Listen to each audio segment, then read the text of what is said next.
What's raging, gamers? Welcome to Rage Quit Video Game Talk Show. How you doing, HenricK the Wreck?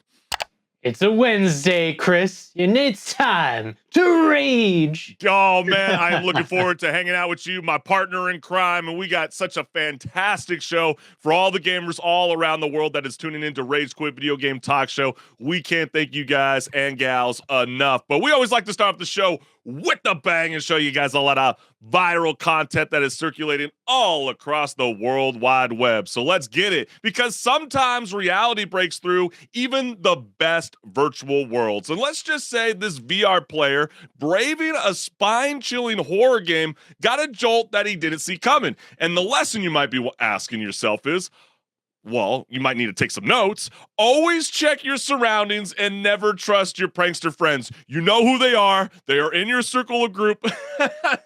Always keep a close eye on them, even when you put the VR headset on your noggin.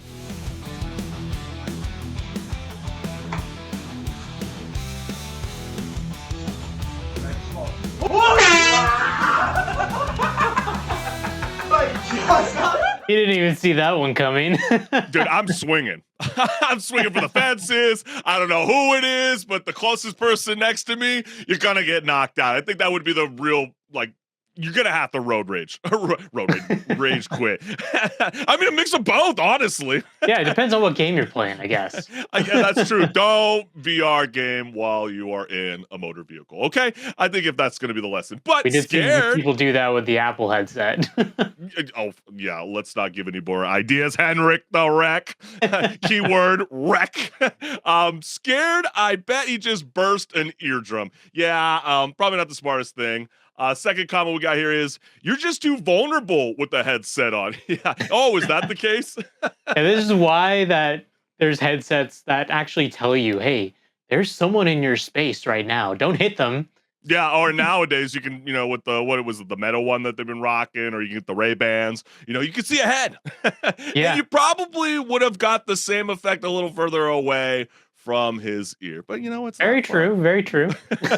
Yeah, you just, that's why VR hasn't been selling, because it's scary inside the game and outside. But when life gives you lemons, HenricK, some gamers make lemonade. Others, well, they just find a creative way or ways to keep gaming. You might find that as innovation or desperation. You decide, gamers.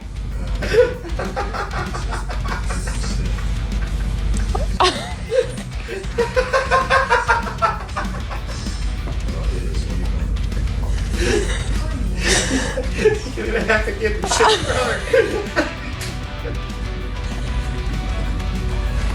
Hey, yeah?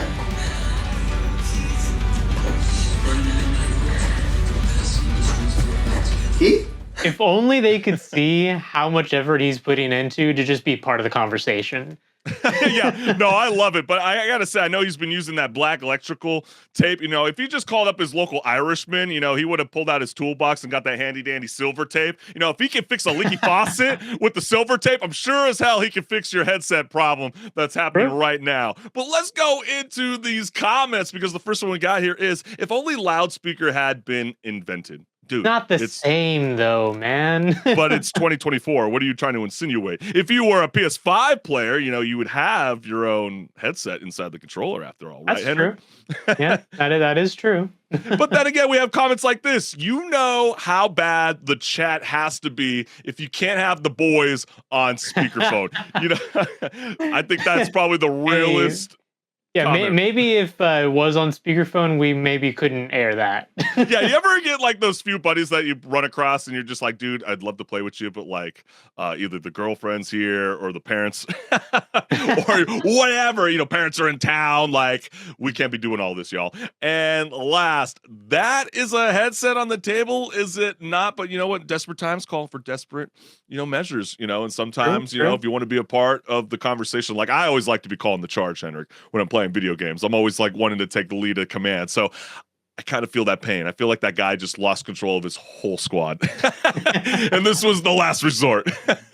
But you know what's incredible milestone? Fortnite OG hit over 1 million concurrent players in just 20 minutes. That is proof that nostalgia is a sweaty lobby everyone wants to join. But not everyone got to drop in, whether you were stuck at work or class or bedbound in the hospital. Just know someone out there got eliminated in Tomato Town for you.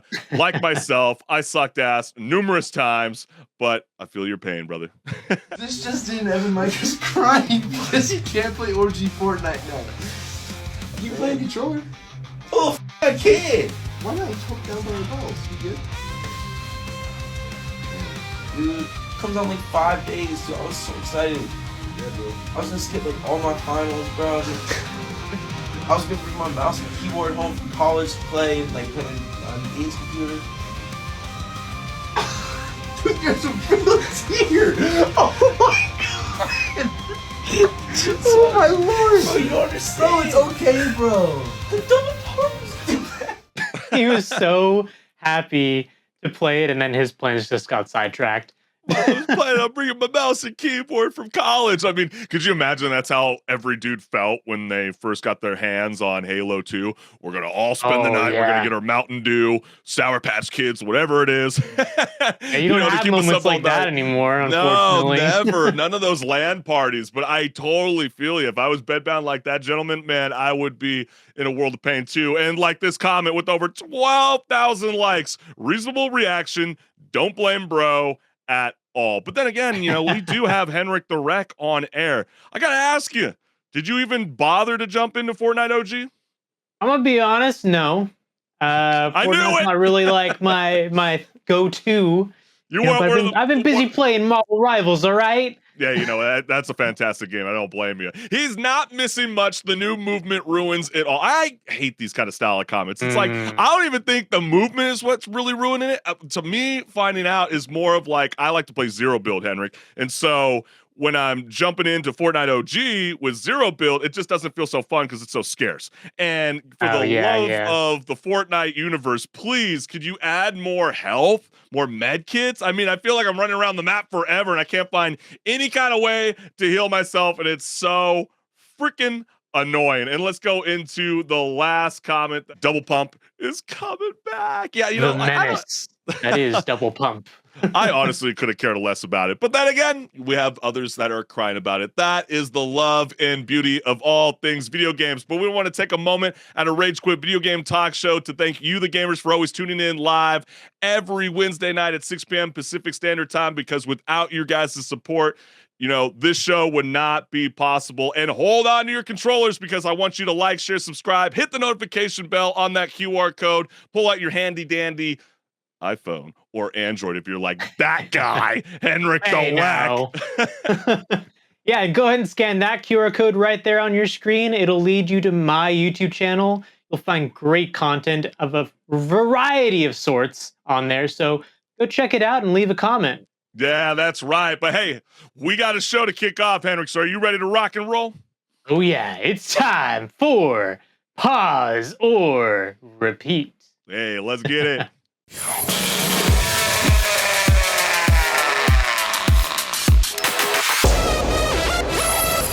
Hey everyone, this is Pause or Repeat. Here we figure out whether a game is really worth your time and money. Today's game is Mouthwashing. This is an indie-developed horror game that recently got a lot of praise from fans, going viral on social media. With an intriguing name like Mouthwashing, let's find out what's in store, starting first with the gameplay. The gameplay of Mouthwashing is mostly narrative focused, delivering it to the player through PS1 style nostalgic graphics. The game revolves around telling the story via dialogue, and when you do get to control a character, you're mostly moving to the next bit of dialogue or place to search and or interact with. However, the gameplay does change up a bit towards the end, with a couple of moments where you will need to be a bit more light on your feet about where you step. Overall, the gameplay acts as mostly an avenue for the story to be told. So with that in mind, let's dive into the story. The story of Mouthwashing follows the 5 crew members of the space freight ship Tulpar. The game starts off with a crash that leaves the crew stranded, waiting for a potential rescue. As you can imagine, with a situation like that, tension is high. Supplies are limited and rescue may never come. The story is told in a non-linear method, bouncing between different time periods, either before or after the crash. It does this so that the audience has to piece together the story themselves, and so that reveals of pivotal details hold more weight. There is less jump scares and more psychological horror, delving into the sanity or insanity of crew members, and their dynamic as it falls apart. At the end of the day, this is really an experience that has to be played to fully grasp, and it being a couple hours in length helps with that. But now the question still stands. Pause or repeat? I can't count how many times while playing this game that I thought my game legitimately crashed. It was really taking me back to like the old PS1 days of like, Yeah, exactly. is there an issue with the disc or something? Did you feel like that, Chris? Oh, absolutely. Mouthwashing is that kind of psychological horror game that adds a retro flair with its PS1 style graphics that you just hinted to. That even makes even a shadow in the distance feel like your worst pixelated nightmares. But, you know, it is kind of a different kind of style of gameplay, I would say. You know, if you into walking simulators like Death Stranding, but without Norman Reedus, you know, delivery service, this one's for you, but don't expect no groundbreaking gameplay. Because to me, what I dig about this that worked a lot better than maybe, you know, a AAA cinematic studio that's trying to get into gaming couldn't do with their PS1 style of gameplay. I don't know. We're not going to call them out like that, are we? Fear the Spotlight. Okay, anyways. But like this game really nails it for an indie developer because think about it. It's more about that unsettling vibes and the existential dread than, you know, solving puzzles that make you feel like a genius. I think that's why Mouthwashing works so well. How you been vibing with it, HenricK? Yeah, you know, I definitely agree. The gameplay is not really the focus. It's really more the focus is on the story, and they do a really good job with the storytelling.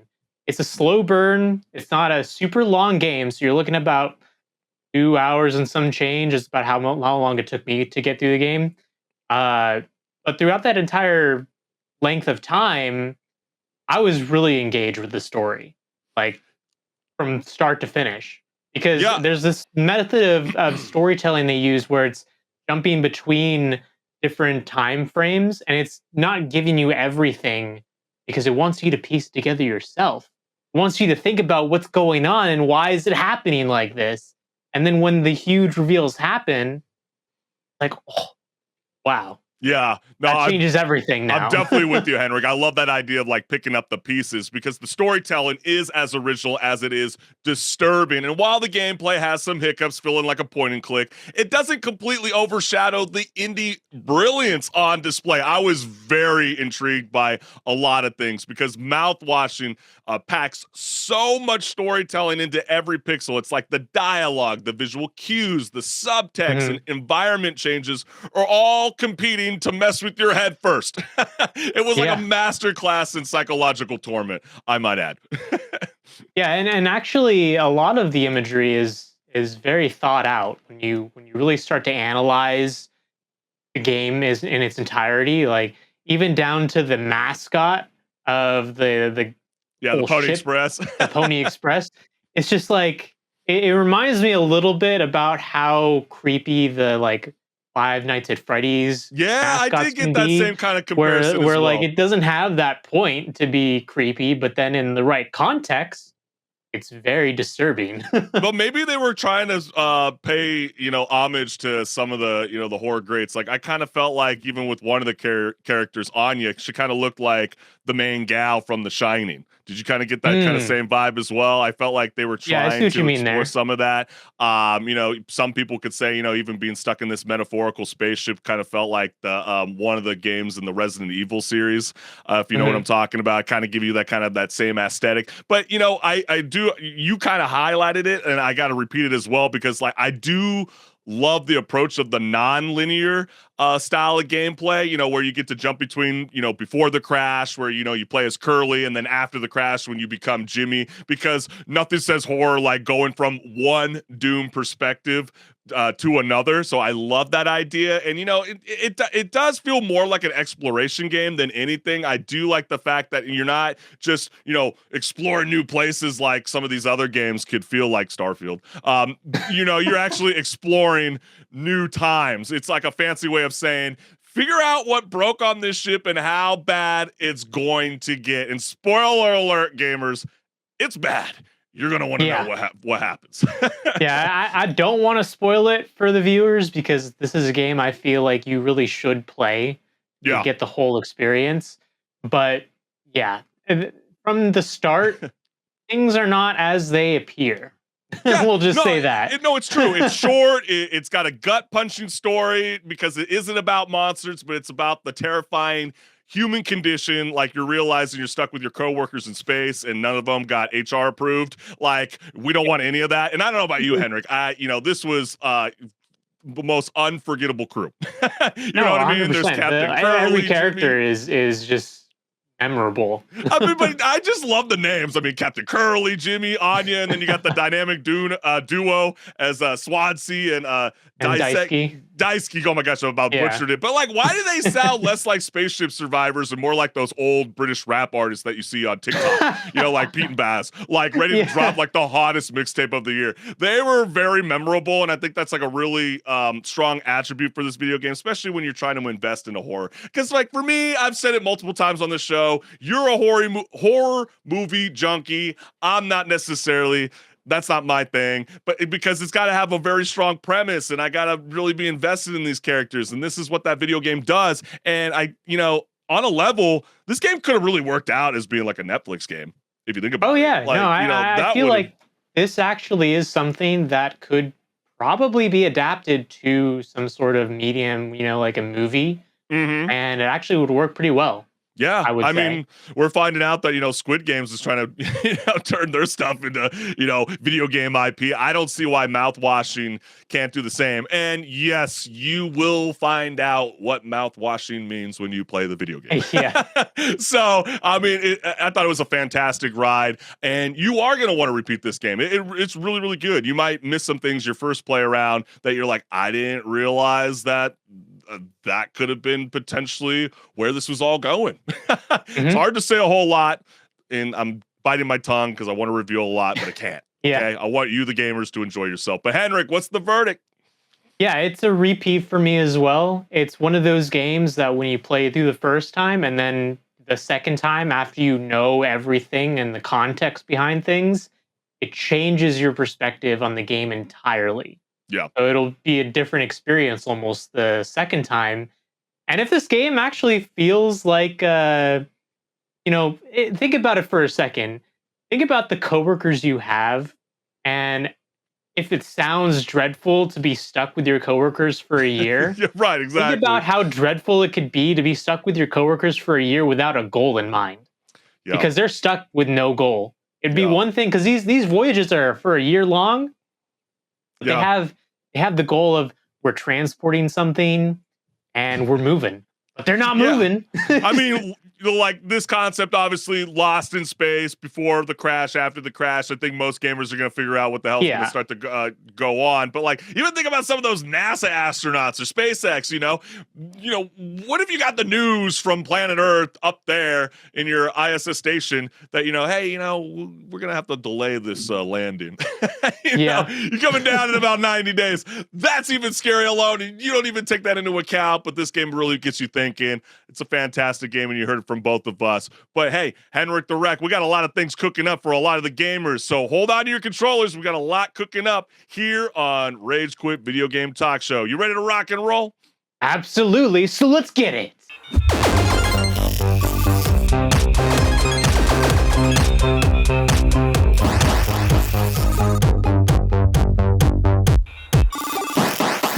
What's good, listeners? Welcome to Patch Notes, where my co-host HenricK the Wreck and I discuss gaming news, industry talk, and so much more. Let's get it. It's been a wild weekend for gaming. Path of Exile 2 and Marvel Rivals are duking it out for player attention, while Infinity Nikki sachets in with a casual 10 million downloads in just 72 hours. Yes, an open-world dress-up adventure is strutting past milestones faster than most of us can decide what to wear IRL. Yes, and then you got games like Fortnite OG, bringing back that Chapter 1 vibes and flexing hard with over 1 million concurrent players in just 20 minutes. That is unreal. But the real question is, with all these games dropping, do gamers even remember what sleep is? I don't. So the sheer number of gamers diving into video games this month is mind-blowing, and the internet is buzzing with players celebrating like this. So let's go ahead and check out those comments of a lot of fans just rejoicing over the fact that, man, gaming is alive. And so my wife plays this, and she's talking about context, Infinity Nikki, and it's honestly extremely well made. Huge production value. It can spark a new trend or fire up the existing gotcha trend. Also, it's predominantly designed for women and girls while being such a technologically strong title, giving them some more representation in the gaming scene, which is great.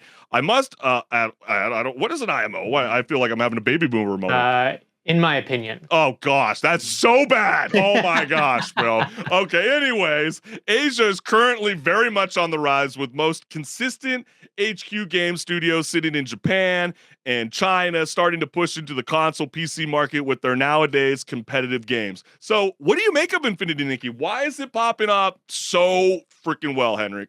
Well, it definitely is playing to the niche of gamers that are looking for this sort of game. Like the comment is saying, it's definitely aimed towards women and girls, probably as its predominant player base.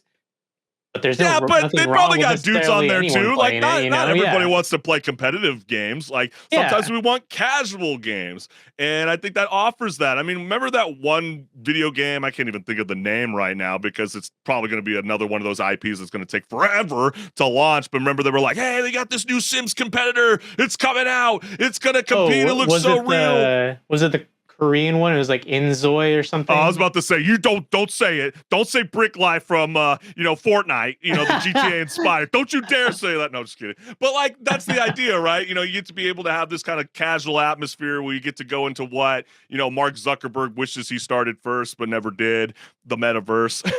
Yeah. This is kind of starting to happen, and Infinity Nikki is, excelling with it, because when you get that kind of Sims kind of atmosphere with this kind of dress up kind of style of game, I can only imagine Barbie is like, what the hell are we doing over here, Mattel?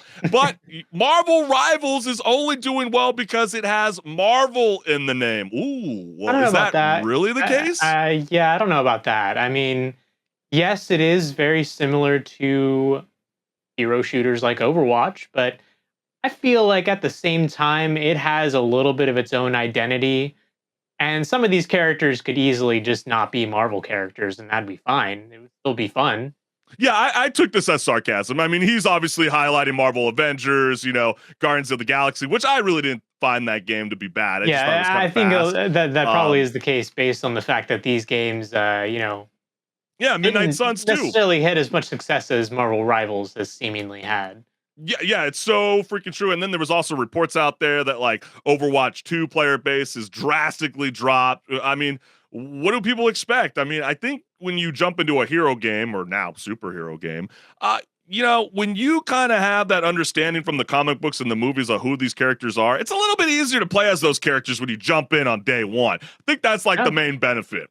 Oh yeah, you kind of understand, okay, I'm playing as Scarlet Witch, so they're probably going to have something to do with magic. Yeah, exactly. Unlike that Star Wars universe triple or quadruple style game in Concord. Oh, wait. Where did that go? Anyways, me landing in OG Fortnite and realizing I don't miss the old map. I just miss my old life. Yeah, I love this comment. The guy goes, just logged on for the first time in 7 years. They haven't changed anything. Yeah, that's HenricK the Wreck. He's still missing out. He is such a wanker. He's like, I'm still not going to play. I could care less. Let's go to the next one. I can't stand him.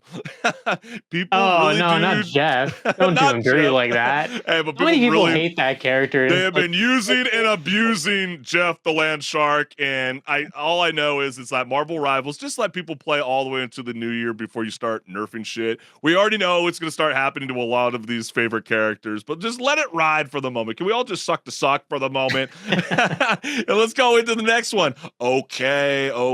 The Steam reviews for Path of Exile 2 have me rolling, and it reads with the high recommendation, early access review. Quote, an unexpected disconnection occurred, end quote. Still having more fun than Diablo 4. Ooh, So fired. that is shots fired for sure. And last, okay, but Infinity Nikki is so perfect so far. I dreamed about a game like this when I was a little girl. This is like my childhood dreams coming true. So, people are finding different ways to have some fun in front of their screens, playing a lot of video games. And so, HenricK, is this gaming boom because we've got more holiday downtime, or have studios finally cracked the code to keep us glued to our screens? Because honestly, I was quite surprised with Infinity Nikki, but then now I'm starting to see with some of these other gaming outlets, there's like now pushing this narrative. They're like, hey, listen, look, like AAA gaming is totally dying. Have you seen any of those kind of videos right now, HenricK, all this week? I mean, I've been dying. I've been seeing them all year, honestly. Like, what are we talking about? We just highlighted like 4 games that just reached like historic milestones. They're like, I just don't think that, like, what do these people know? I feel like what's happening right now, and I had this conversation with a friend of mine, that there are games to play, because he was saying, hey, there's no games to play. No, there's games to play. It's just you're not looking for the games that you're wanting to play. For some reason, like, you're only focusing on the AAA space and maybe the AA space. But when you look at how many indie games come out every year, and I'm sure there's plenty out there that you would enjoy, there's games to play, man. And when you have a moment like this, where yes, having the holiday downtime helps a bit, but you have games at such a big scale come out with so much hype behind them, that definitely is going to put it in the spotlight. Yeah, and I thought everybody hated children games, like Fortnite. I thought everybody hated live service games like Infinity Nikki and Marvel Rivals. Clearly not, because 3 out of the 4 games that we just highlighted right now are free-to-play games. Path of Exile 2 is in early access, and you got to pay for it. So that says a lot of things, and I think it's honestly incredible. Again, within 20 minutes of its release on Friday morning, FORTNITE OG garnered more than 1 million concurrent players on the regular build mode of Fortnite, and then roughly 270,000 on the zero build per the Fortnite launcher. And I'm just wondering if they're going to be able to kind of still retain that, because, it's not a temporary map. It's a permanent game mode moving forward. And, I kind of joked at the top of the show, it's not as fun in zero build. Clearly, people feel that same way with over 1 million people on day one that felt like I needed my material to actually, survive. But then you got Marvel Rivals having pulled over 10 million players in just 3 days. And, I got to ask you this, because I thought this was very telling. You got the director for Marvel Rivals, speaking about Concord, HenricK, and why it failed and why it didn't find the same success that Marvel Rivals is having. And he said, quote, it didn't bring any unique value. Does that mean kind of like we can relate to these characters and Concord missed that? Well, I mean, we played for pause or repeat Concord, and I mean, just the game wasn't really fun. The character designs were not very I will say some of the character designs were maybe unique, but they weren't really enticing. They weren't drawing anyone in. Yeah. And when you played some of these characters in Concord, it was like, and I feel like I'm not doing anything. But then you have a game like Marvel Rivals, yeah, maybe, Jeff the Land Shark might be a little overpowered to some people. But such a random character to bring into the mix in the beginning, too. I love it. Yeah, you're having a lot of fun. The roster is massive. Even Marvel Rivals is announcing, with more updates in the future, that more free characters are going to be becoming available. Who does that? Not Fortnite. Mm-hmm. So that's really, really cool. But then again, you got Infinity Nikki has launched to great success, surpassing 10 million downloads in less than a week. And maybe that's because it was available on the PC, PS5, and mobile. Maybe, giving more players access to be able to pick up whatever device to play their game is huge. I mean, just think of this, HenricK. I don't know if you knew this fact, but during the pre-launch period, they saw 30 million users pre-register for the game. That's crazy, because when I first started, I was that's a lot. I didn't know what the hell this game is. I knew that they're expanding upon the series, but I was like, didn't come across my radar. I mean, why would it? I don't play dress-up games. But anyways, I mean, 30 million is still 30 million. I mean, that's insane. And then you got Path of Exile 2 that has a very positive user review rating on Steam right now with 82%, with 26,800 reviews flagged as positive. And get this, HenricK, it's also the top-selling game on Steam by revenue, ahead of NetEase superhero PvP shooter Marvel Rivals. So I can see that, yeah. very, very strong push going into the new year. So, like, what is the game that you guys are hopping into? Is it any of these 4 games? Is it something else? Where's Delta Force? I had a lot of fun with it, but it didn't quite get the same success so some of these other games. But let us know what's good. But HenricK, let's go ahead and start to segue into the next topic of conversation. Break it down. Well, Activision is in hot water over Call of Duty Black Ops 6. I mean, when is there not controversy about a Call of Duty game, right? Yeah, for real. But this actually is after fans called out its in-game art as AI slop. Well, the Season 1 Reloaded update dropped, and players were quick to spot some questionable elements in the loading screens, call signs, and artwork explaining the zombies community events. But the real star of the controversy? Who is it, HenricK? This guy, NecroClaus, aka Zombie Santa. This undead Father Christmas appears to have a bit of a hand issue.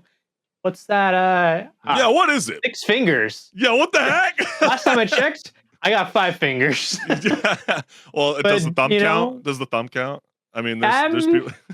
Yeah, I think. I mean, how many holes are in a straw, Chris. HenricK? Is water wet? Anyways. Well, generative AI has a knack for botching hands, and this is what's leading gamers to demand Activision come clean about their use of AI because they are really convinced that this is AI. Yeah, they are. And of course, we have comments because they did respond to the seeing the evidence as it stands. So let's go ahead and take a look. It's not just that image, and we will showcase that a little bit more. But let's jump in and have some fun. 6 fingers for Black Ops 6, maybe an allusion to the Left 4 Dead hand, but probably just AI generation. When I did see the 6 fingers, I mean, look at the title, HenricK. Black Ops 6. You don't think that had anything to do with it? Or are you just like flat out going, no, this is AI slop? Yeah, it could be, but it also might just be a very lucky coincidence. Yeah, because I'm feeling like I'm missing out on the aluminum foil right now. Yeah, because it could be. I mean, yes, AI generated loading screens, laughing out loud. But for $9.99, I'll Photoshop that 6 finger out.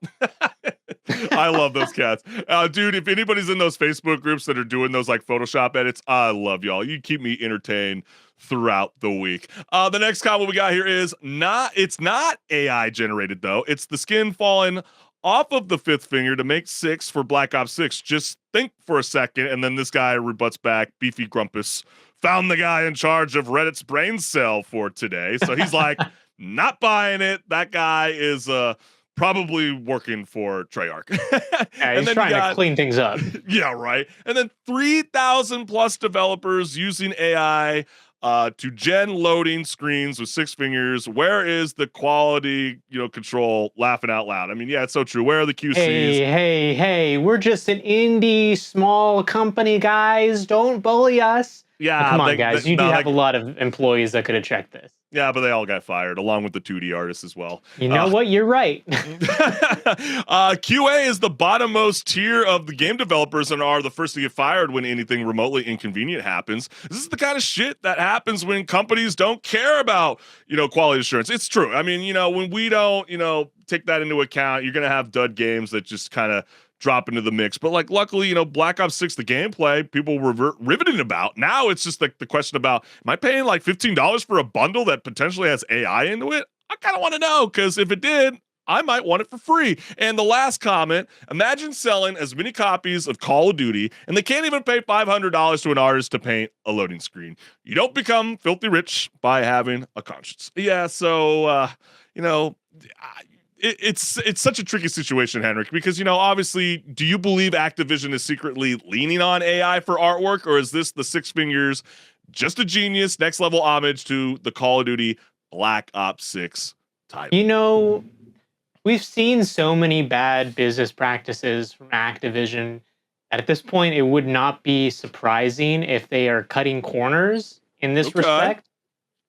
But hey, we do have some more evidence, right? But we do, but I gotta say before we even jump into those images, like, don't you feel like it's next gen warfare with Zombie Santa has an extra finger? Because don't you think that he can have that, trigger finger itching, ready to reload for the holiday season, if you know what I mean? If he's got that 6 finger. Okay, forget about it. You might be grasping at straws there, Chris. Okay, with your fair 6 enough. fingers. It's so true, man. But let's go ahead and check out some of these images that we got here. The first one that you guys are looking at is a loading screen called Back Alley. What's really kind of in question is not so much the juggernaut that you can see on the left-hand side of the screen that's in the middle, because obviously that looks like Call of Duty. But let's go into the second image that zooms in a little bit closer. Why does it feel like nothing's connecting on the wall? Like it's just all kind of being all over the place. This was a part of the iDead bundle. Nothing, nearly everything looks AI generated. The far back wall does kind of give me some real nightmares. So if that was what they were going for, it's a little sus. But it wasn't just that loading screen that was raised into question. There's also Fearwood. It is the Parasite Warrior bundle. And, you start to see these branches lead to nowhere. And the figure in the center is somehow, well, let's zoom on in, facing forward and backwards at once. It's actually a little bit of an optical illusion. Like at first when I saw this, he looked like he was not facing us. Yeah, like because I looked at the head. But then you take a closer look and you're like, wait a minute here. But I kind of thought that was really badass design. But then there's other gamers out there that are like, no. We got to raise the flag. Like, that is totally AI generated. What if someone was actually kind of genius and did that? But let's go into the next loading screen because there's another one called Cozy that is part of like the Sweater Ops bundle. Well, the longer you look, the worse it gets, okay?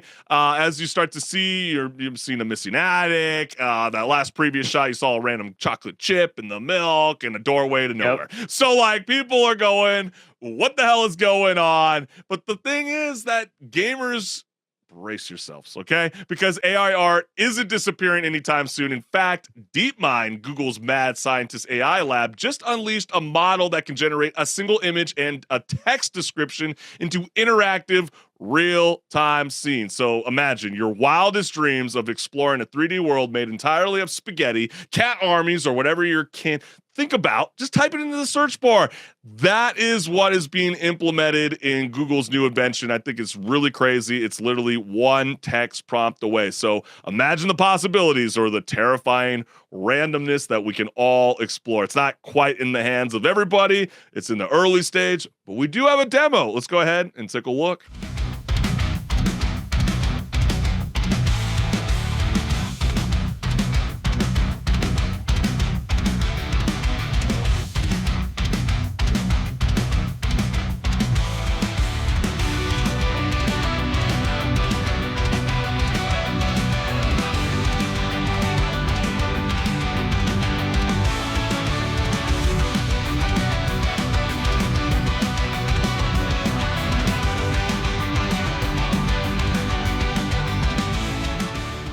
Yeah, when we have the Sora video model just coming out to the public this week, and it's actually very accurate at that.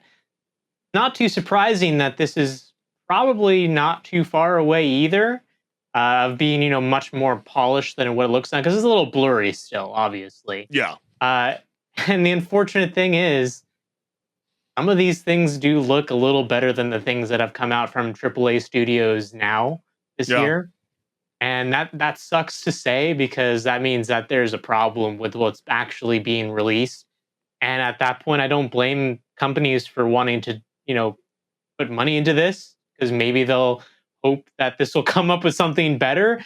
At the same time, though, some of those shots looked very familiar to other games, Chris. Well, okay, fair enough. But I mean, yeah, it's going to bring down the developmental cost massively when it comes to game production to build these kind of style of games. I think they really want to try to, minimize from some of the mistakes like Concord did, for 8 years, spending like over $400 million. That ain't going to fly no more. And so when you get this amazing AI technology that can really kind of excel and speed up the production a lot quicker, or just actually kind of bring some of that imagery from a 2D artist a little bit faster to life to kind of try to showcase like, no, this is what we want to do for our game once we start to hire some of those badass 3D artists to even expound on it even further. Why not use the tools in front of you? But I totally get where fans are coming from when they're now calling on Activision to disclose the use of generative AI for the art that is included in bundles that are sold. We know this because remember in Call of Duty Modern Warfare 3 last year, they had an AI generated cosmetic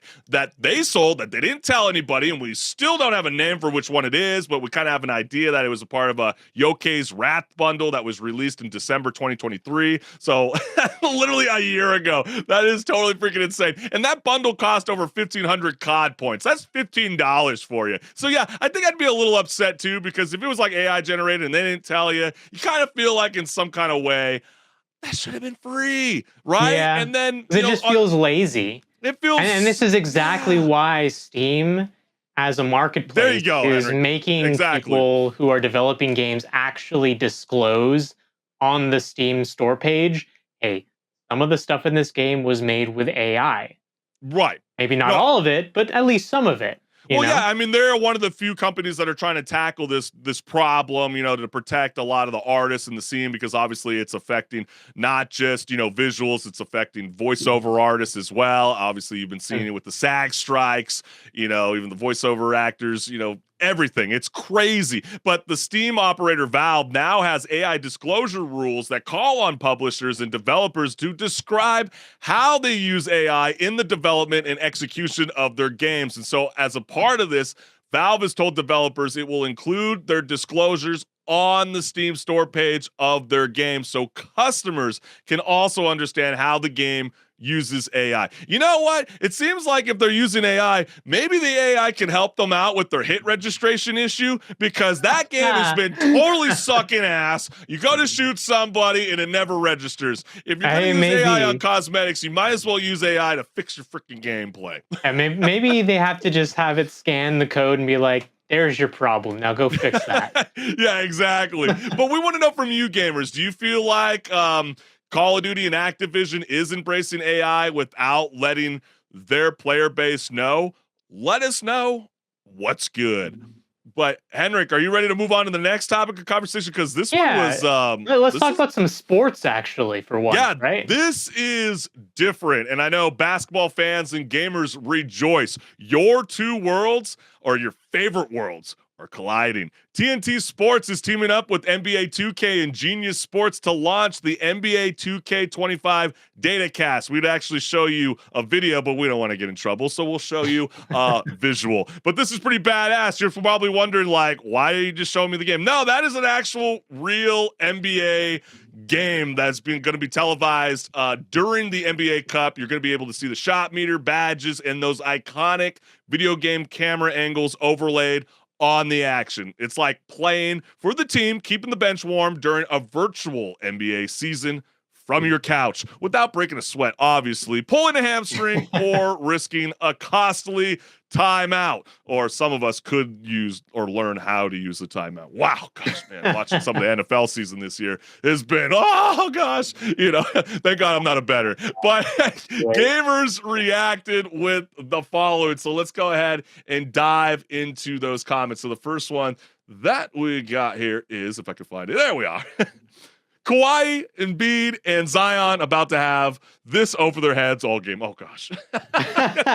Yeah. Guys that don't usually touch the floor too often, yeah, you know what? If we want to keep it true to the video games, it's only fair. Ratings must be really, really bad. Holy shit, laughing my ass off. For real, hoping this is from some alternative broadcast like Amazon Madden mode. I thought people were kind of vibing with that. I mean, I'd like the whole Thursday Night Football alternative cast so you can kind of switch it where it's over the head. I see maybe some people finding it distracting, but if you're really into the game, just like the mechanics of it, then maybe it might be just really interesting to see all the extra data that you wouldn't otherwise see. No, I think that's a good point that you're referencing, HenricK, because I think if you're trying to figure out, it's like, you have your go-to teams in NBA. You're like, I really master the Boston Celtics, okay? But maybe I want to play as the Los Angeles Lakers, and I can't figure out the kind of flow that the team would be flying around with Coach JJ Redick. Well, maybe if I watch the game while they're in the NBA Cup with those, accolades up on top of them, then I can understand the passing, mechanism that's going on the hardwood floor. I think that's kind of cool. It might actually tell you something that you weren't doing. And so what if they show a green release and the player bricks? Yeah, I think a lot of us got our eyes glued to the screen waiting for the first mistake to happen over there at TNT Sports. And then they also won't be surprised if we have to buy virtual coins to watch.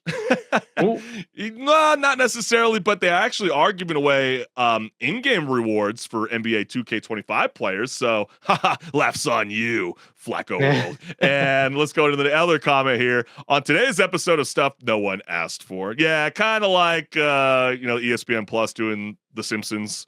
That was a little cringeworthy. I don't know why the Nickelodeon and SpongeBob did a better job, but like that it ends up just being memed on social media from what I saw. Exactly. And the last comment we got here is, are they going to tell the players to start missing open layups now? Yeah, that's the thing that always drives me nuts in NBA 2K25 and even like the previous IPs. Like, dude, when you're under the net, it should be like an easy basket. Come on, dude. It's so freaking stupid. But then again, as I highlighted, after witnessing the Simpsons Monday Night Football alternative broadcast with the Cincinnati Bengals versus the Dallas Cowgirls. Dallas Cowboys. Will gamers now trade in their remotes for the shot meters and badges to watch the NBA 2K 25 datacast, or are we all just hoping for more antics from Homer during the halftime instead? Well, I feel like the gamers that would be interested in this are the gamers that are already playing the game, not necessarily just watching. Yeah, that's true. So it might be enticing to those, because at that point you're just trying to cater that niche of players. But it also could be when you're clicking on the channels all fast, and you're a gamer and you haven't played NBA 2K in a quick second, you just go, what the hell am I watching? Maybe that's kind of a way to be like, maybe I do need to jump back in. Come play the game. I think it's kind of cool. I mean, all 4 NBA 2K25 datacasts, 3 are in the quarterfinals and 1 for the semifinals, will be a standalone productions operating out of Warner Brothers Discovery's Techwood campus in Atlanta. I thought that was pretty cool. They got their own dedicated control room with their own director, producer, and graphics operations. But the broadcast does come with a bonus for fans who have an NBA 2K25 account. That's correct. You can get 6 total locker codes unlocking, my team packs. I think that is really, really cool. And if you thought this was the first time they've ever done this, Henrik, no, you won't believe it or not, this is the 3rd time TNT Sports has debuted an alternative data-focused stream, and it seems like we just found out with news before we jumped on, too, that Mickey Mouse is joining us for Christmas on ESPN Plus for, basketball. I thought that was very intelligent. But so if you didn't like Mickey Mouse's voice, just stay away from that one. Yeah, just stay away from that for now. But do we got any hockey fans out there? Because TNT Sports hasn't forgot about you. Going into April 2025, they are partnering up with NHL, Warner Brothers Games, and Beyond Sports to produce a multiverses NHL face-off animated broadcast in April 2025. What does that mean? Oh, just in time for some hockey playoffs. So look out for that. That's going to be very, very interesting. I thought people weren't playing multiverses, but that's the game, they just don't want it to die, apparently. Yeah, I mean, at least, is this like going to be a message being told to Sony, like maybe you should have held on to your IP after all, like you don't have to totally kill it.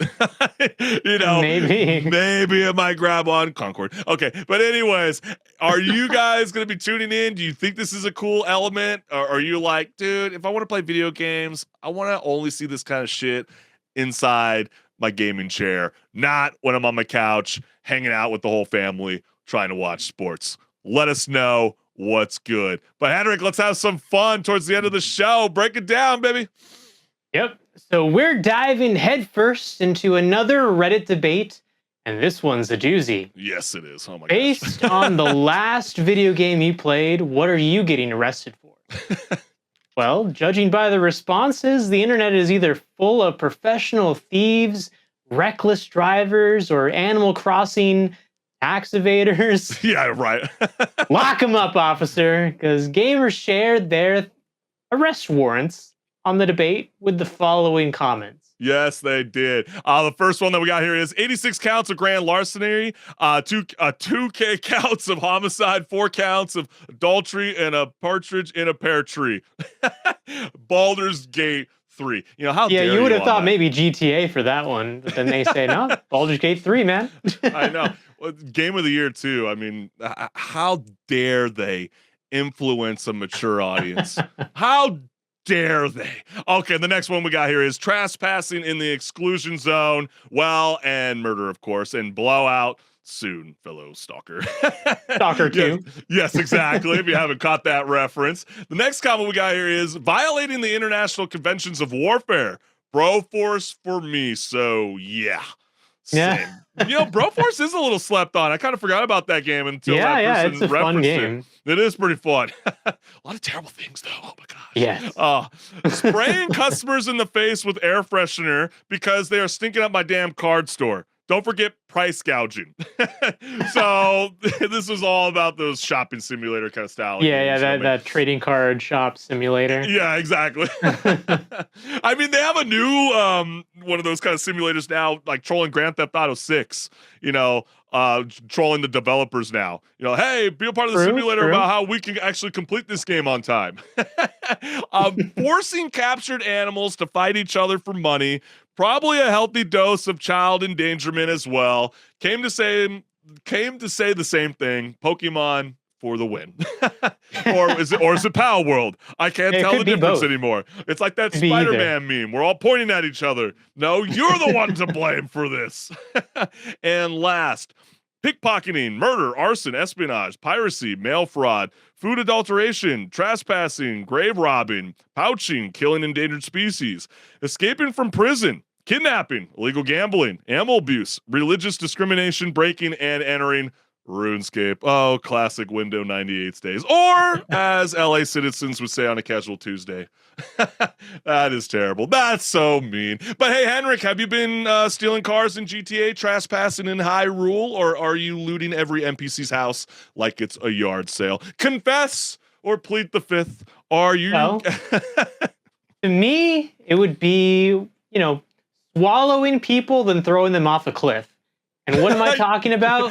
Jeff the None Land other Shark! than playing Jeff the Land Shark in Marvel Rivals. He's such a menace, and I love it. Yeah, you're dropping human bodies, you know, off of skyscrapers. That's a big no. You just got me thinking about The Sims, you know, where we used to just drown them all in the pool, you know, when we had an unruly guest, you know what I mean? You were like, I don't like you, you need to go away. You got a weird face, I'm gonna kill you now. Yeah, exactly. Well, I gotta say, you know, by judging by my Among Us skills, I'd be charged with murder and possibly facing 4 other charges, including 1 for forging a document and criminally possessing a firearm. Oh, wait.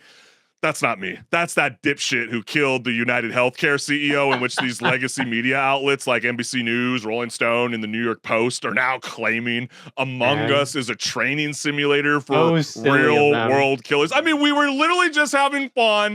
We thought of this idea, you know, during pre-production to talk about this funny Reddit thread, and then what do you know, just in time before the live show, we get legacy media like HenricK. Why have we never learned? Yeah. Why does this always happen? All it takes is one friend of this dipshit that goes, we used to be in a Discord in Ivy League and we used to play Imposter, you know, or Among Us, you know, the irony. Like, meanwhile, the journalists are going, imposter. Okay. And what would you do when you were that imposter? Oh, kill people. Oh, okay. Yeah. Taking notes furiously. Well, it's more furious. It makes my blood boil every single time I see this, and I love the classic response that Among Us said, like, what the hell? Like, we're now the ones to blame for this deranged moron. I think it's crazy. I feel so bad for the family, and this should never. And like, really? So then we're gonna have to blame movies. We're gonna have to blame anime. We're gonna have to blame lyrical content and music. You know, yeah, we really do need an age restriction now on social media now. All this and more because clearly we are raising assassins. Oh, wait. Don't introduce him to Assassin's Creed when he becomes 18 and older and can buy a mature game. Sorry. Oh, gosh. But hey, we want to know from you gamers. Let's have some fun with it. I know you have an arrest warrant for you. And do you need a gaming lawyer? I won't be the guy. Okay. But we need to know from you. What are you racking up? Plead the fifth or forever hold your peace. Confess your crimes. But hey, we've had such a blast. This has been such a fun show on Rage Quit Video Game Talk Show. And we want to take a moment to let you, the gamers, know what the hell are you waiting for? Go ahead and like, share, subscribe, hit the notification bell so you never miss a live show. Yeah, and go ahead and scan that QR code up there. Of course, that'll be an option for you to go to my YouTube channel. And yeah, hit that bell icon so you don't miss the show. You'll get a notification from me as well, but also go there because you'll find great content, and I want you to go leave a comment. I do read them.